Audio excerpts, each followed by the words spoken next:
देवर्षिगणसङ्घात देवर्षिगणसङ्घात देवर्षिगणसङ्घात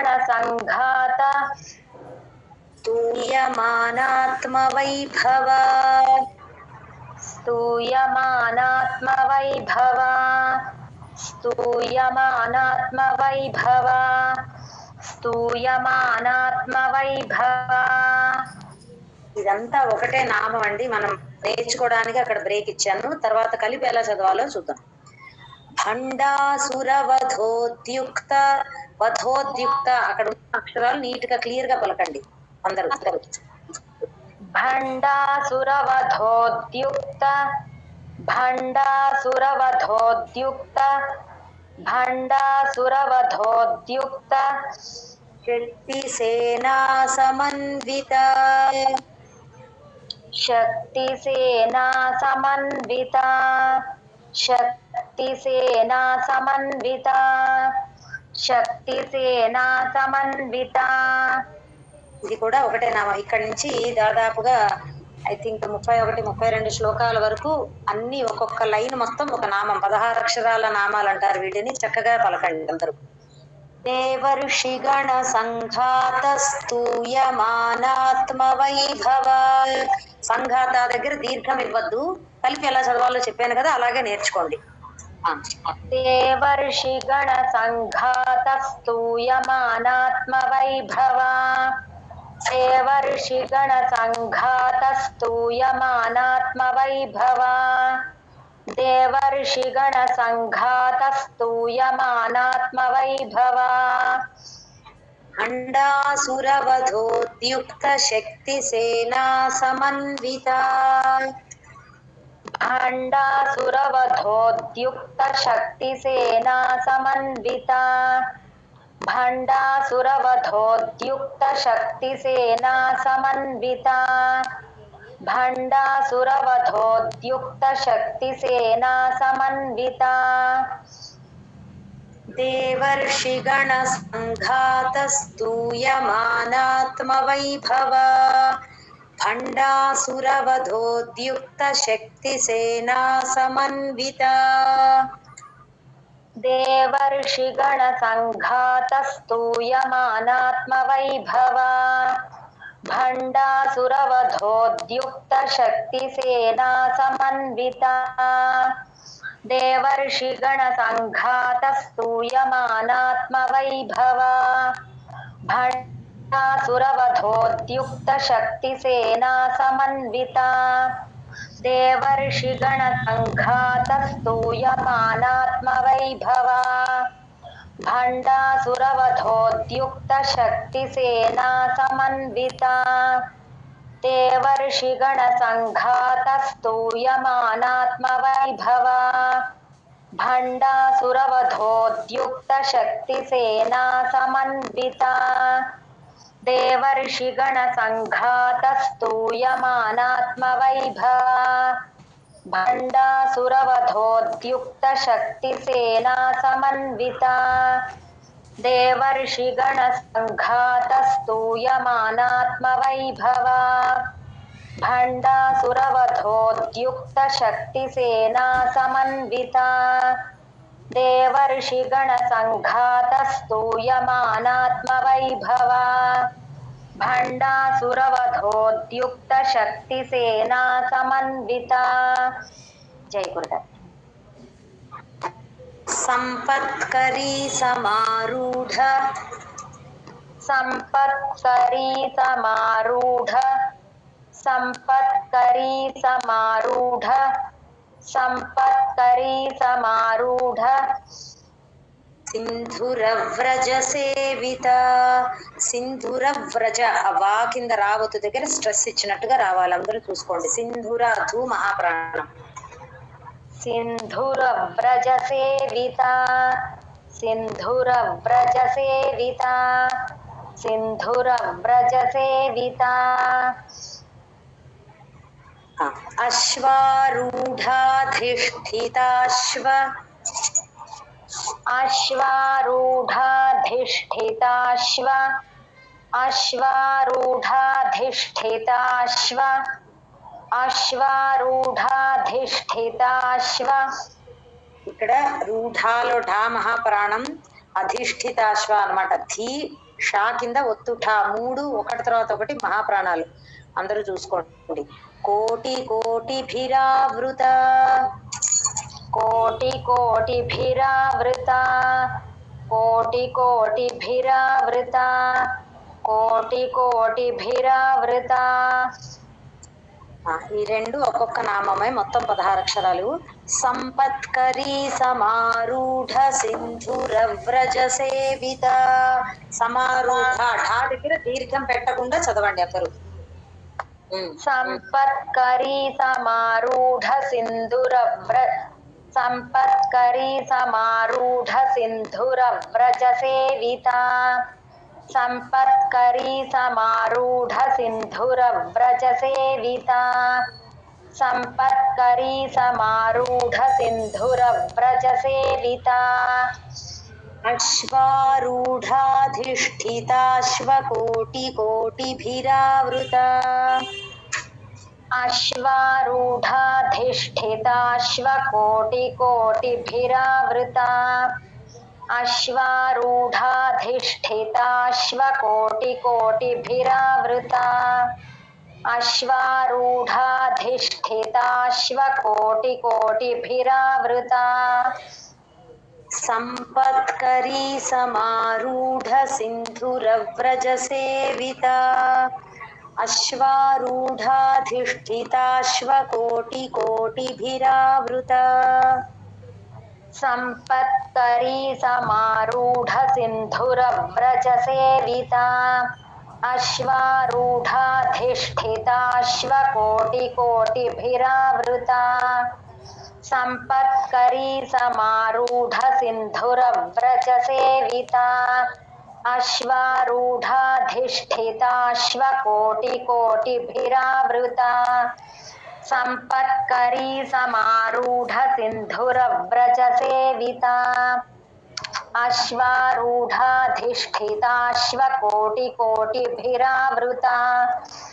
సంపత్కరీ సమారూఢ సింధురవ్రజ సేవిత. అశ్వారూఢాధిష్ఠితాశ్వకోటి కోటిభిరావృత. సంపత్కరీ సమారూఢ సింధురవ్రజ సేవిత. అశ్వారూఢాధిష్ఠితాశ్వకోటి కోటిభిరావృత. సంపత్కరీ సమారూఢ సింధురవ్రజ సేవిత. అశ్వారూఢాధిష్ఠితాశ్వకోటి కోటిభిరావృత. సంపత్కరీ సమారూఢ సింధురవ్రజ సేవిత. అశ్వారూఢాధిష్ఠితాశ్వకోటి కోటిభిరావృత. జై గురుదేవ్. చక్రరాజరథారూఢ, రథ థా పలకాలి, ధా కాదు, చూసుకోండి. చక్రరాజరథారూఢ,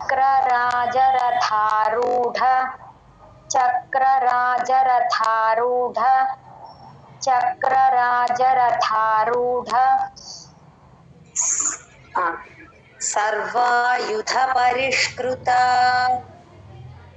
సర్వాయుధ పరిష్కృత, సర్వాయుధ పరిష్కృత, సర్వాయుధ పరిష్కృత. గేయచక్రరథారూఢ, గేయచక్రరథారూఢ, గేయచక్రరథారూఢ, గేయచక్రరథారూఢ. మంత్రిణీ పరిసేవిత, మంత్రిణీ పరిసేవిత, మంత్రిణీ పరిసేవిత, మంత్రిణీ పరిసేవిత. చక్రరాజరథారూఢ, సర్వాయుధ పరిష్కృత. రథారూఢ దగ్గర మహాప్రాణం పెట్టద్దండి, ఎలా కలిపి చదువుతున్నామో అట్లాగే నేర్చుకోవాలి.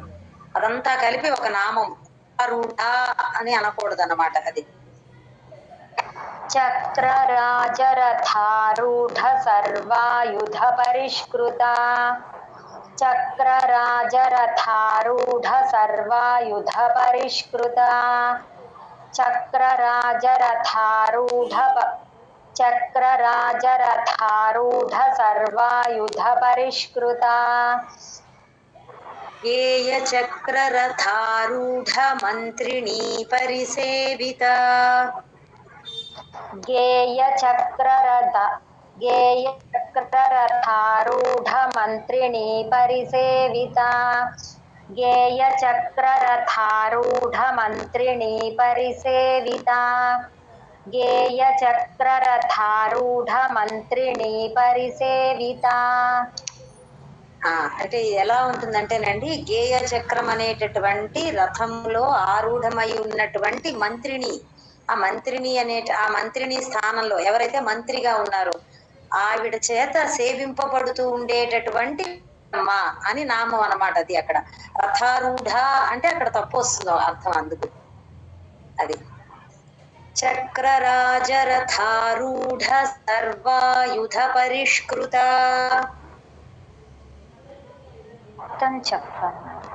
మొత్తం చెప్పాలండి? Okay okay. ఏయ చక్రరథారూఢ మంత్రిణీ పరిసేవిత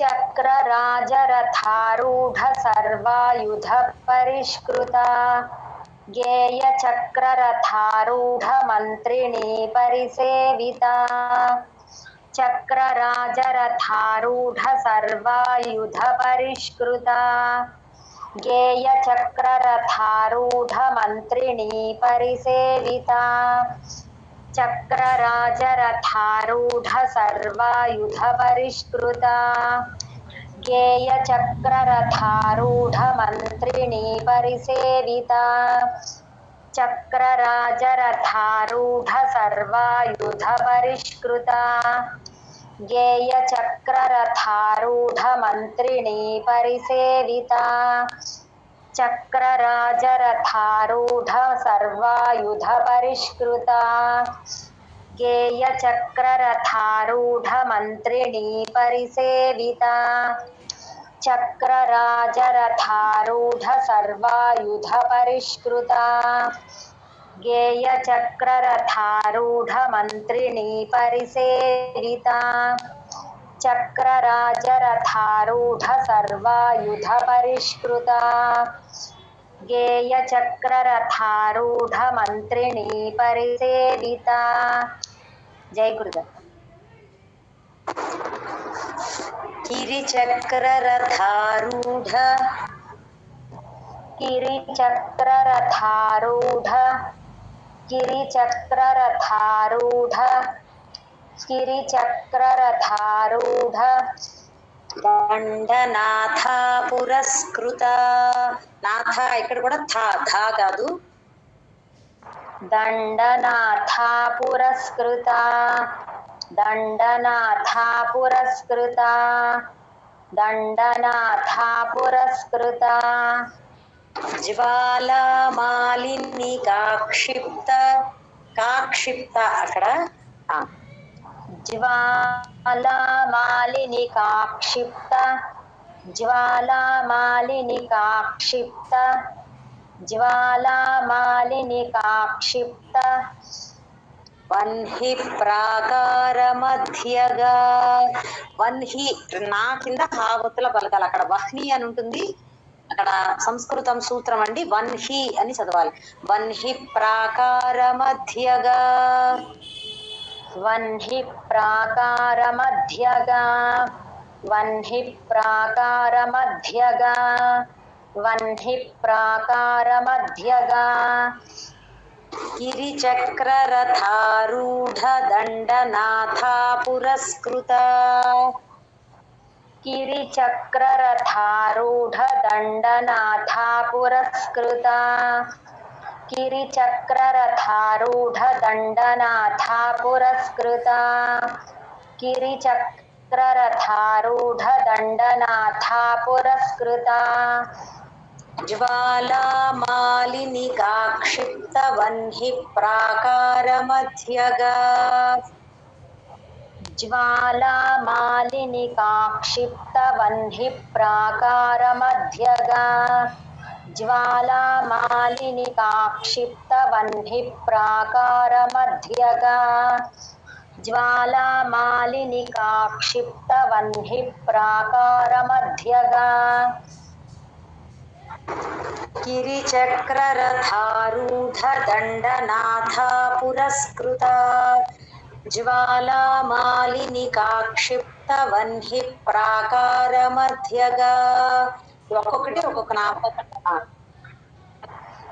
गिरिचक्ररथारूढदण्डनाथा पुरस्कृता ज्वालामालिनिकाक्षिप्तवह्निप्राकारमध्यगा गिरिचक्ररथारूढदण्डनाथा पुरस्कृता ज्वालामालिनिकाक्षिप्तवह्निप्राकारमध्यगा गिरिचक्ररथारूढदण्डनाथा पुरस्कृता ज्वालामालिनिकाक्षिप्तवह्निप्राकारमध्यगा गिरिचक्ररथारूढदण्डनाथा पुरस्कृता ज्वालामालिनिकाक्षिप्तवह्निप्राकारमध्यगा गिरिचक्ररथारूढदण्डनाथा पुरस्कृता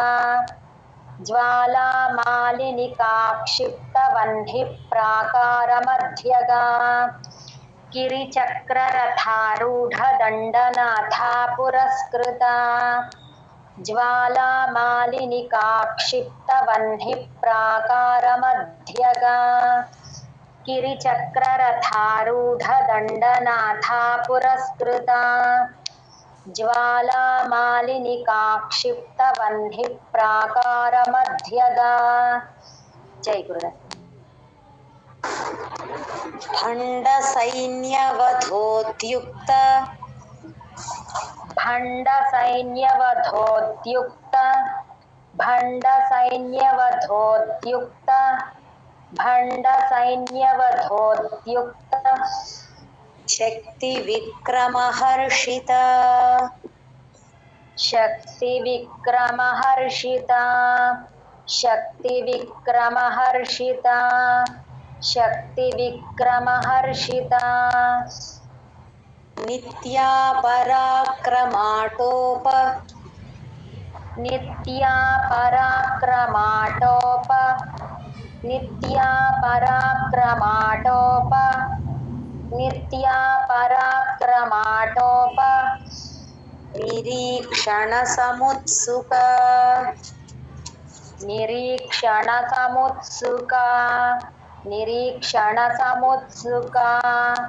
निरीक्षणसमुत्सुका भण्डसैन्यवधोद्युक्त शक्तिविक्रमहर्षिता ఒకటే నామం మొత్తం भण्डसैन्यवधोद्युक्त शक्तिविक्रमहर्षिता भण्डसैन्यवधोद्युक्त शक्तिविक्रमहर्षिता भण्डसैन्यवधोद्युक्त शक्तिविक्रमहर्षिता